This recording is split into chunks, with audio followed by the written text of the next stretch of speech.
Já abra comigo a palavra do Senhor no livro de Apocalipse, capítulo 2. Apocalipse, capítulo 2. Apocalipse, capítulo 2. Apocalipse, capítulo 2. Acredito que Apocalipse é o livro mais fácil da Escritura de ser encontrado, pois é o último livro da Bíblia Sagrada. Todos que já localizaram o capítulo 2, digam amém. Observe então o verso 21. Dê-lhe tempo para que se arrependesse da sua imoralidade sexual, mas ela não quer se arrepender. Esta noite eu quero compartilhar com todos os presentes aqui e também os amados que estão nos vendo e participando do culto através da transmissão online sobre o tema a paciência de Cristo diante dos nossos pecados. Meus amados irmãos, Igreja do Senhor Jesus, de uma forma que nós não conseguimos entender plenamente, de uma maneira que nós não conseguimos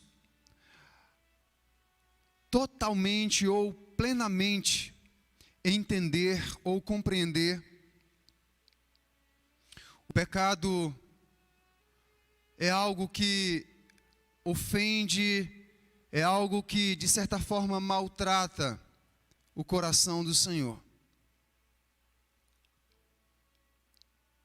Já por inúmeras vezes, aqui eu anunciei, aqui eu proclamei, que todo e qualquer tipo de pecado é uma terrível ofensa contra a santidade de Deus. E esses dias, em especial esta tarde também, refletindo e pensando sobre isto, eu fiquei a imaginar algumas situações que nos incomodam bastante, que nos deixam irritados, que nos provocam bastante, que nos ofendem. Inclusive fiquei pensando em uma situação, na seguinte situação: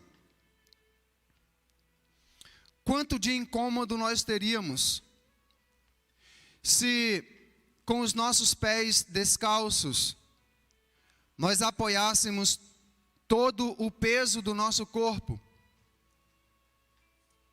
sobre uma tábua cheia de pregos. Por quanto tempo nós suportaríamos isso? E o quanto isso nos incomodaria? O quanto isso causaria desconforto em nós?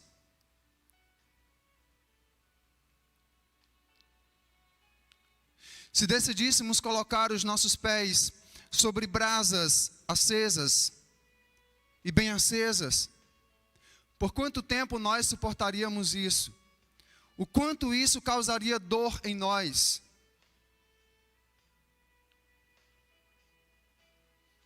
Estas situações me ajudam a entender um pouco, pelo menos um pouco, o quanto o meu pecado incomoda a Deus, o quanto o meu pecado ofende a santidade de Deus.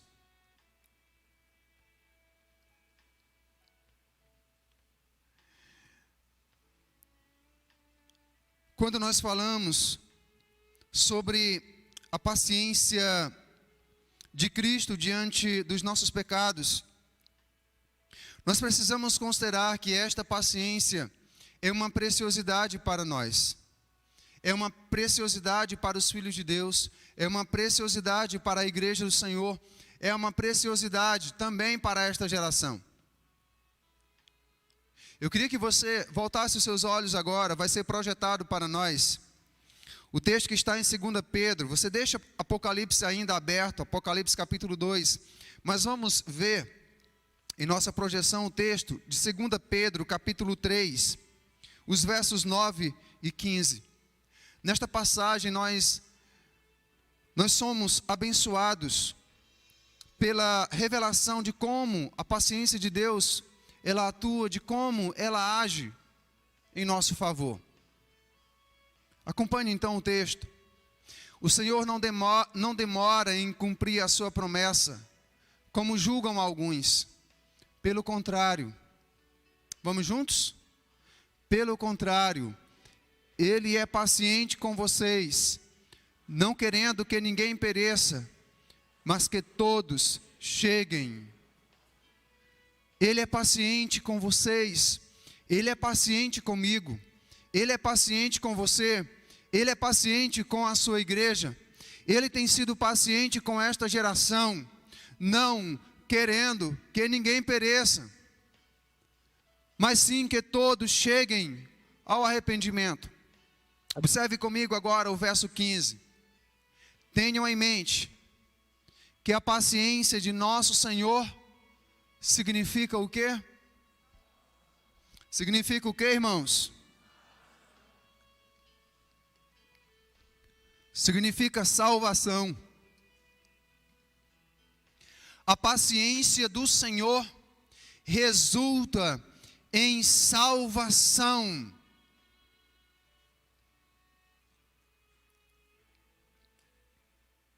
Mas voltando ao texto desta noite que nós escolhemos, Apocalipse capítulo 15. Havia uma situação terrível ali no contexto em que essa carta foi escrita. Se você observar o verso que nós lemos, ele faz parte da quarta carta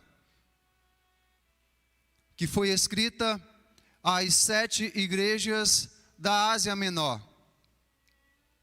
E esta carta, em que se encontra o texto básico para a nossa ministração e meditação nesta noite, fora escrita à igreja do Senhor na cidade de Tiatira.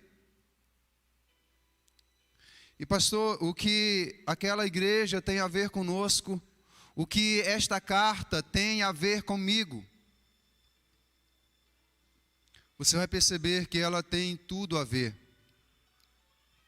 E não apenas uma parte, ela tem tudo a ver conosco. Primeiramente porque a palavra de Deus viva e eficaz e transcendente, ela atravessou as gerações, ela atravessou o tempo. É a palavra bendita e eterna do Senhor. Para todas as gerações, tanto as passadas, a geração presente e as gerações futuras, ela permanecerá sendo a palavra infalível, eterna e poderosa de Deus.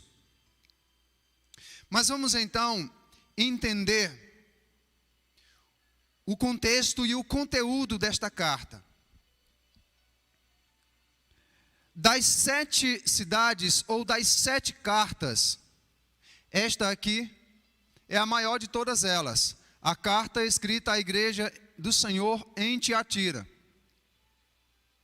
Porém, a cidade de Tiatira era uma das menores e uma das menos importantes entre aquelas 7 cidades. Porém, Tiatira tinha algo que era muito forte. A cidade de Tiatira tinha algo que era muito forte. Ela tinha uma rede comercial. O comércio em Tiatira era bem intenso, era muito conhecido. Então, em termos de importância, se fôssemos destacar algo, então o que seria destacado em Tiatira seria o seu comércio. Porém, como nós veremos no conteúdo desta carta, em Tiatira reinava e estava intensamente presente, como em muitas cidades hoje, inclusive na nossa, estava presente a idolatria, a fornicação, a prostituição. Eu quero que você agora volte os seus olhos para esta carta. E nós veremos então por parte, começando pela apresentação que o Senhor Jesus faz dele mesmo aos amados irmãos daquela amada igreja. Vamos então entender a apresentação do Senhor no início da carta. Verso 18. Palavras do Senhor Jesus. Ao anjo da igreja em Tiatira, escreva: estas são as palavras do Filho de Deus, cujos olhos são como chama de fogo e os pés como bronze reluzente. Há pelo menos 3 destaques aqui que eu já quero fazer para a nossa meditação nessa noite. Primeiro, quando Jesus diz: estas são as palavras do Filho de Deus.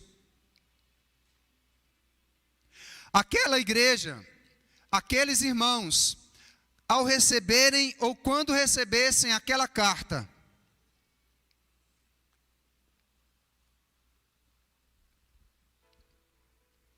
precisavam considerar com a mais profunda reverência e atenção o conteúdo dela. Pois o seu conteúdo não era a palavra de um arcanjo, não se tratava da palavra de um querubim ou de um serafim, não se tratava da palavra de um rei ou de um imperador daquela época. Eram as palavras vivas e verdadeiras do Filho de Deus. Por esta razão, precisavam atender com a mais profunda atenção e profunda referência as palavras do Filho de Deus. Mas há um outro destaque aqui. Jesus se apresenta como aquele cujos olhos são como chama de fogo. O que isto significa?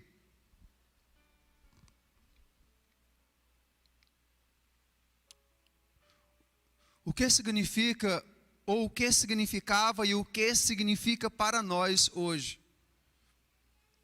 A descrição de Jesus com os olhos como chamas de fogo, como tochas acesas. Isso significa para nós e revela para nós o olhar de ira do Cordeiro de Deus diante dos nossos pecados. Os olhos como tochas de fogo. O olhar daquele diante do qual nenhum desface nosso permanecerá ou permanece sobre nossas vidas, em nossos corações. Mas Jesus também se apresenta como aquele cujos pés são como bronze reluzente. E o que isto significa? Para eles e para nós, significa o poder, a autoridade infalível, invencível, inflexível do Cristo vivo, do Cristo ressurreto, do Cristo glorificado à destra, à presença do Deus Todo-Poderoso. Sua divina autoridade. Após a sua autoapresentação, após a sua gloriosa descrição, o Senhor prossegue no conteúdo da sua carta endereçada àqueles irmãos e hoje a nós também. Vá comigo ao verso 19. Palavras do Senhor Jesus. Conheço as suas obras, o seu amor a sua fé, o seu serviço e a sua perseverança. E sei que você está fazendo mais agora do que no princípio.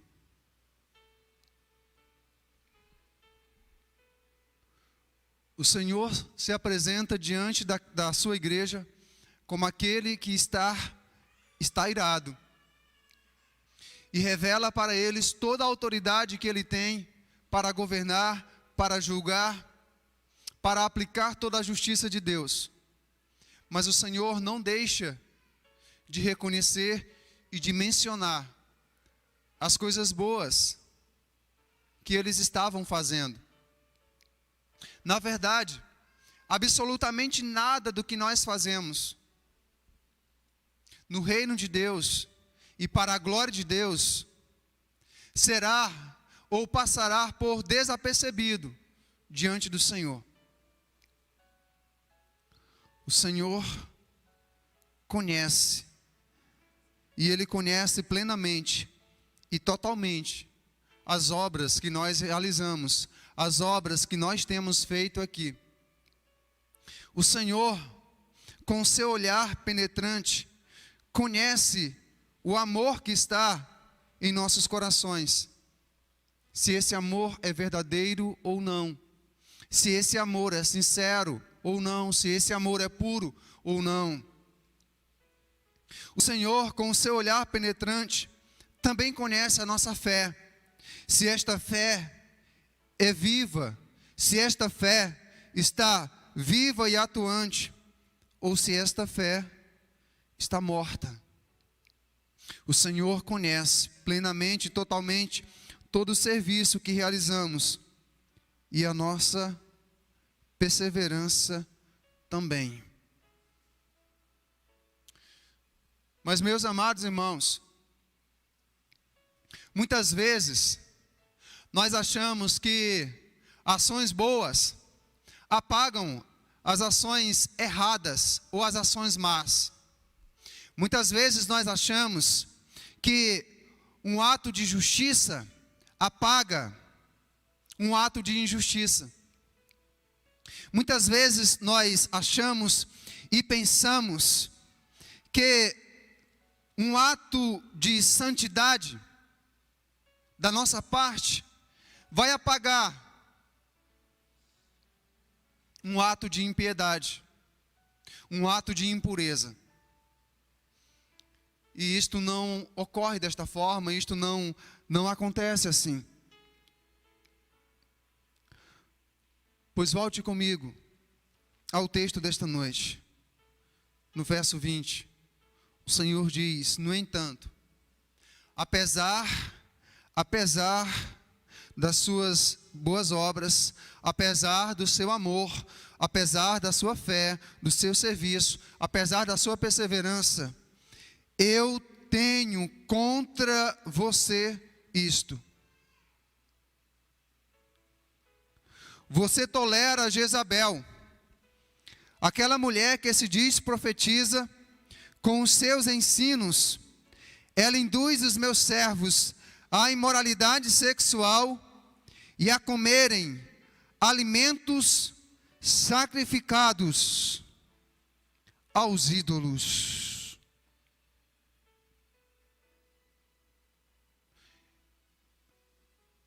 Era uma igreja visivelmente conhecida na cidade de Tiatira. A primeira igreja batista na cidade de Tiatira. E todo mundo que chegasse na cidade de Tiatira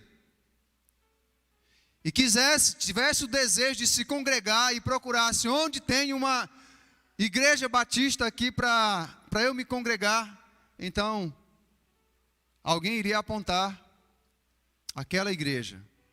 Porque era uma igreja bem vista na sociedade por causa das obras que realizava. E talvez fosse uma igreja grande, uma igreja cheia de pessoas. Não é fácil encher um templo de pessoas quando os líderes transformam esse templo em um clube de diversão. e não em um local de adoração sincera. Não é difícil encher um templo quando os líderes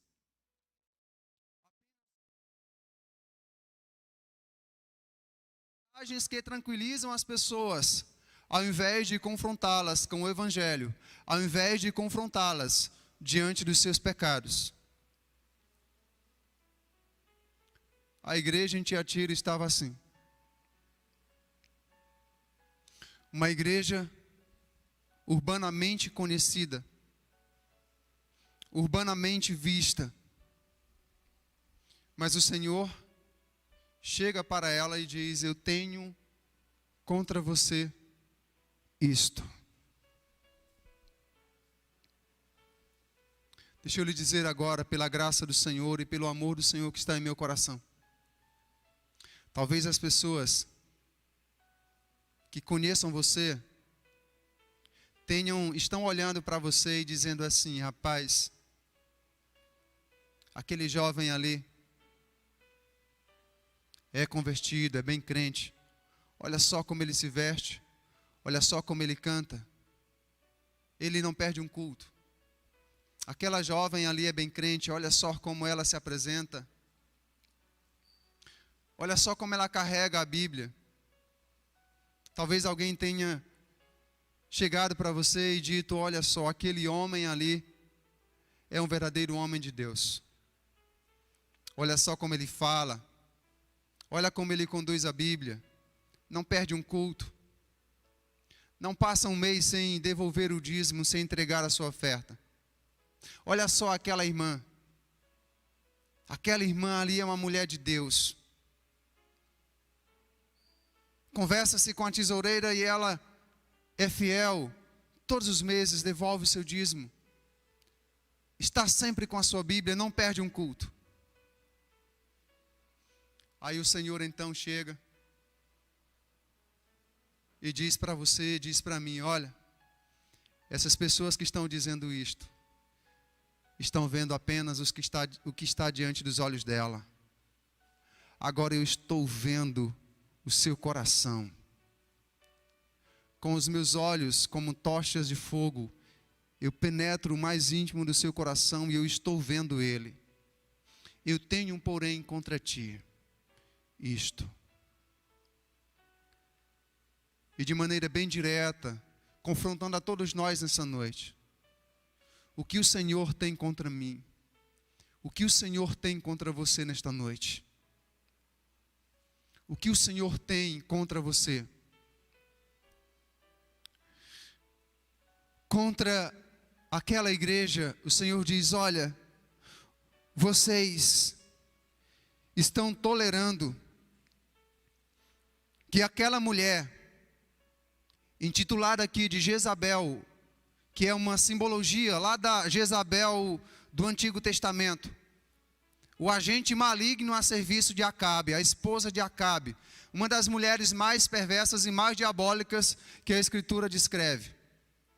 Então o Senhor Jesus diz: olha, eu tenho contra vocês que vocês estão tolerando essa mulher, que se diz profetiza. Vocês estão tolerando que ela ensine e induza os meus filhos, os meus servos, à imoralidade sexual e a comerem alimentos sacrificados aos ídolos.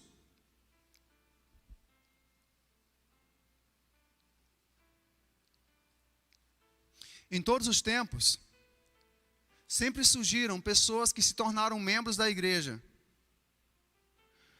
mas que nunca se converteram. Elas passam a vida toda na igreja, infernizando a vida de pastor, infernizando a vida de professores, líderes espirituais, mas nunca se converteram. Só que essas pessoas, elas são eloquentes. Essas pessoas, na maioria das vezes, elas são estudadas.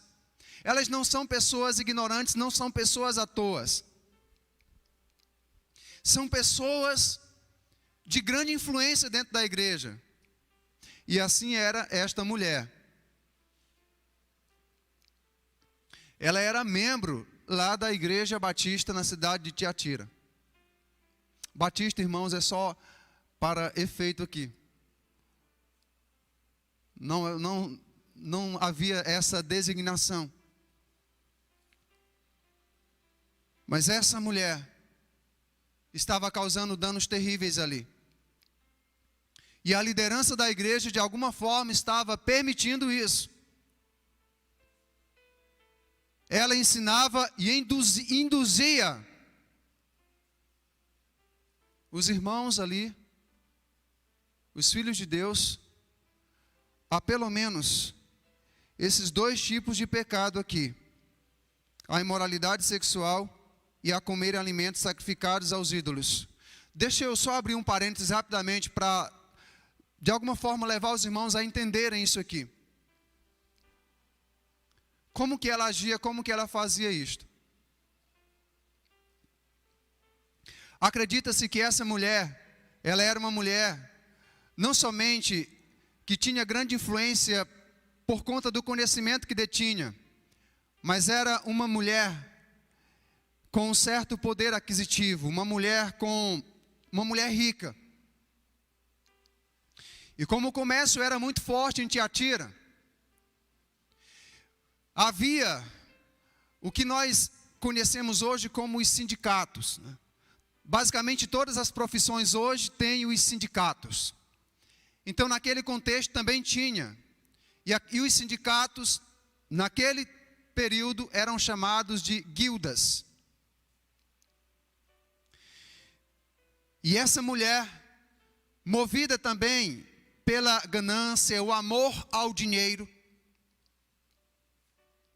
ela ensinava que os crentes, os membros da igreja, podiam participar livremente das celebrações que eram feitas. Eu vou usar o nome aqui do nosso contexto para facilitar. Ela incitava e ensinava que não tinha nenhum problema os crentes daquela época participarem das celebrações que eram feitas pelos sindicatos da época.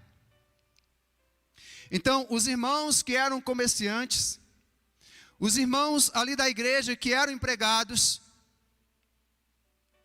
quando os sindicatos faziam as celebrações, não tinha nenhum problema eles participarem.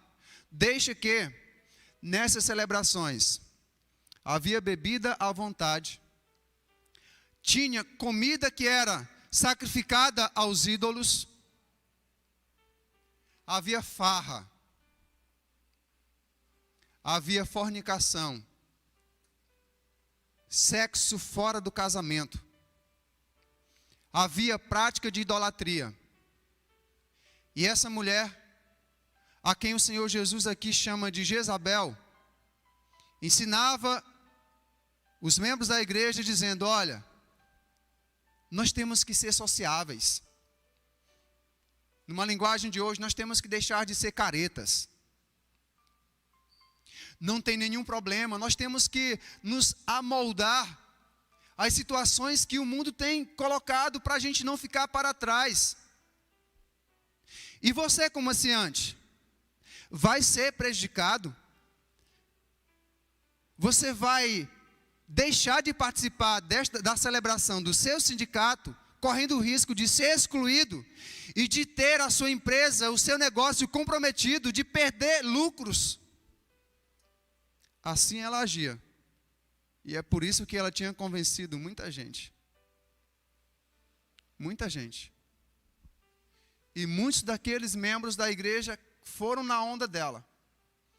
E participavam destas celebrações. E participavam da bebida que era oferecida ali.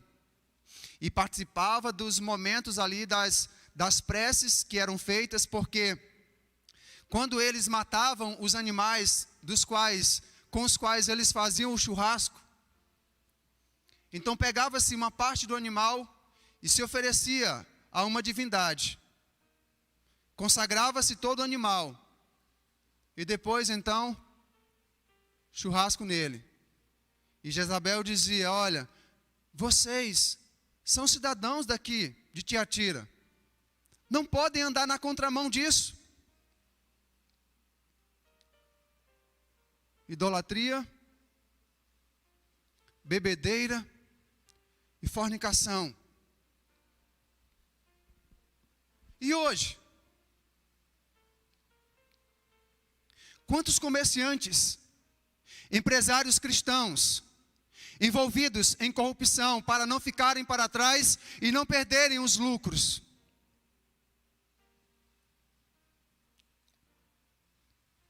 Quantos membros de igreja que estão andando na mão desse mundo e se amoldando a ele, quando o Senhor nos fala em Romanos capítulo 2, não vos conformeis com este mundo, mas transformai-vos pela renovação da vossa mente, para que vocês experimentem qual é a boa, perfeita e agradável vontade do Senhor. E os amigos que chegam e dizem para você: rapaz, você vai deixar aquela gata passar, você vai rejeitar o convite dela para ir lá para o motel, você vai perder a bobeira que ela está dando, você vai perder a oportunidade de se deitar com ela e ter relação sexual com ela, você vai viver nessa caretice. Pastor, mas tem gente dentro da igreja que diz assim. Tem sim. Esses portões ali, de vidro, não segura Satanás não. Essas janelas não impedem dele entrar não. Eu já vi pessoas endemoniadas aqui dentro. Isso é prova de que Satanás também entra para dentro das igrejas. Ou melhor, para dentro dos templos. Para dentro da igreja ele não pode entrar, porque a igreja são os salvos, regenerados, nascidos de novo, pertencentes a Cristo Jesus por toda e para toda a eternidade. Rapaz, você vai perder essa bocada aqui, essa oportunidade. Olha, que magnífica oportunidade de você subir na vida. Rapaz, e que tal? Olha, me pague aí R$50 e eu faço com que o seu talão de energia, que é R$500, caia para pelo menos R$100. Como é possível fazer isso de maneira legal?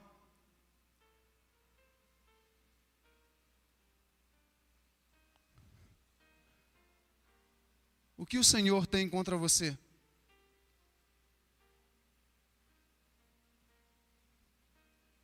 Como Ele está olhando para você e para mim? O que é que Ele está contemplando?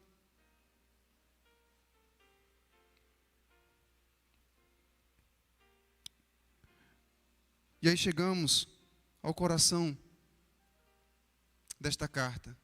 Verso 21, dei-lhe tempo para que se arrependesse da sua imoralidade sexual, mas ela não quer se arrepender.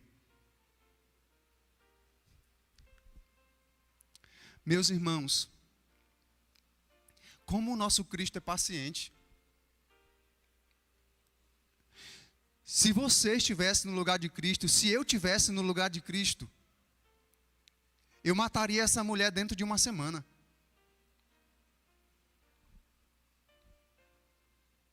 Induzindo a minha noiva a fazer coisas que me ofendem, atos vergonhosos, coisas que eu odeio. Mas como o nosso Senhor é paciente diante dos nossos pecados, como Ele tem sido paciente diante dos seus pecados e diante dos meus pecados, dei-lhe tempo para se arrepender. Mas ela não quer se arrepender. E você? Quanto tempo o Senhor tem dado para você deixar de fornicar? Quanto tempo o Senhor tem dado para você deixar de adulterar? Quanto tempo o Senhor tem te concedido para você deixar a corrupção que está praticando? Quanto tempo o Senhor tem concedido para você, esperando você mudar de vida, se arrepender? Dei-lhe tempo. Mas até a paciência de Cristo é retida quando o tempo passa e ele não enxerga, ele não contempla o arrependimento. Acompanhe comigo. Por isso, vou fazê-la adoecer e trarei grande sofrimento aos que cometem adultério com ela, a não ser que se arrependam das obras que ela pratica. Matarei os filhos dessa mulher. Então, todas as igrejas saberão que eu sou aquele que sonda mentes e corações, e retribuirei a cada um de vocês de acordo com as suas obras.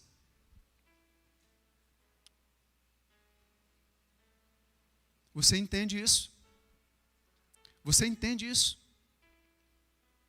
O Senhor está dando tempo para você se arrepender. Agora, já que você não quer se arrepender, o Senhor diz: pois então eu o matarei. Eu o matarei. Resumindo, o fim daquele e daquela que não se arrepende é a morte eterna. A morte eterna. Eu matarei. Naquele contexto o Senhor diz: eu matarei. Eu vou fazê-la adoecer. E matarei os filhos dela. Não é uma referência aos filhos biológicos, mas sim àqueles que aprenderam e seguiram os seus ensinos. São tratados por Jesus aqui como filhos dela. Os filhos da perdição. A Bíblia fala sobre os filhos de Deus e os filhos do diabo, os filhos da luz e os filhos das trevas. Em qual grupo nós estamos? A qual grupo nós pertencemos?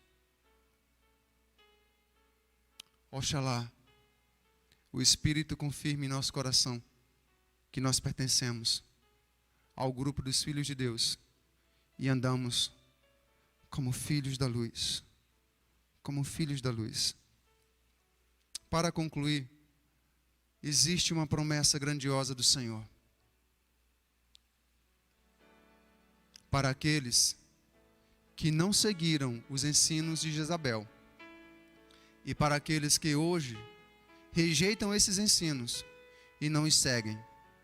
Eu quero concluir então esse momento compartilhando essas promessas benditas de Jesus Cristo.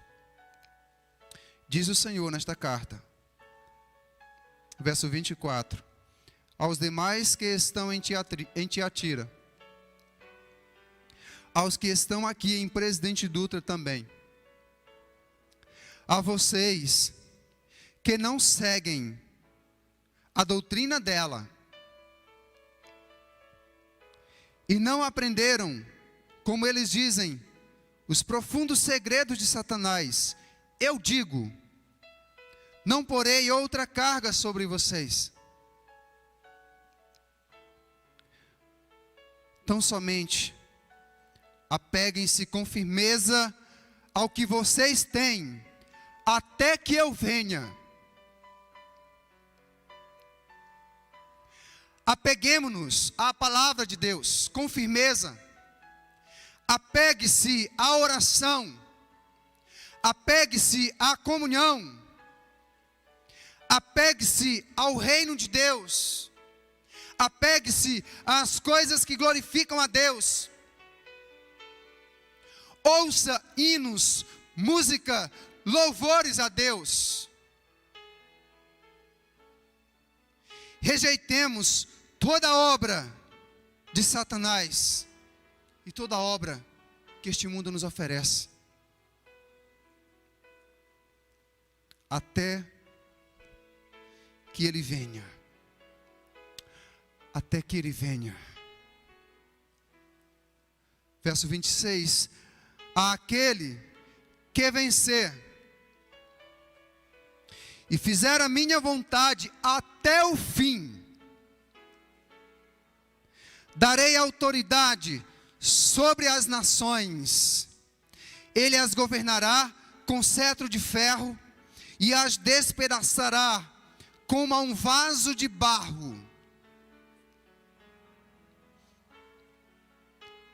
Eu lhe darei a mesma autoridade que recebi de meu Pai. Eu não sei se você se maravilha com isso, mas eu me encanto com esta promessa bendita de Jesus. Quem é e quem são aqueles aos quais o Senhor afirma: aquele que vencer e fizer a minha vontade até o fim? É aquele que lutará contra o pecado e contra o diabo até o fim. Não será aquele que terá grandes conquistas nesse mundo, ainda que Deus possa fazer isto. Não será aquele que alcançará grande reconhecimento nesse mundo. Não. É aquele que diante da luta contra o pecado e contra o diabo foi até o fim e permaneceu de pé. Não será aquele que serviu ao Senhor firmemente por 5 anos apenas. Não será aquele que durante 20 anos caminhou servindo ao Senhor, evangelizando até o teto da sua casa. Mas depois de 20 anos, rejeitou o Senhor, caiu fora. Não. Não é para este que Jesus está falando, mas é para aquele que permanecerá até o fim. E aí o Senhor diz algo grandioso a mais. Para estes, eu digo, eles irão governar as nações comigo. Uma referência, possivelmente, ao reino milenar de Jesus sobre as nações. Esses reinarão e governarão com ele. Mas eu fico encantado e ao mesmo tempo assustado quando Jesus disse: eu darei a este a mesma autoridade que o meu Pai me deu. E aí eu me lembro de Mateus capítulo 28, Jesus dizendo: toda a autoridade me foi dada pelo Pai no céu e na terra. E Jesus está dizendo: eu darei também esta autoridade àquele que vencer e fizer a minha vontade até o fim. E por último, também lhe darei a estrela da manhã. Você sabe o que isso significa? Também lhe darei a estrela da manhã. Você sabe o que isso significa? Para nós entendermos plenamente, projete Apocalipse 22:16.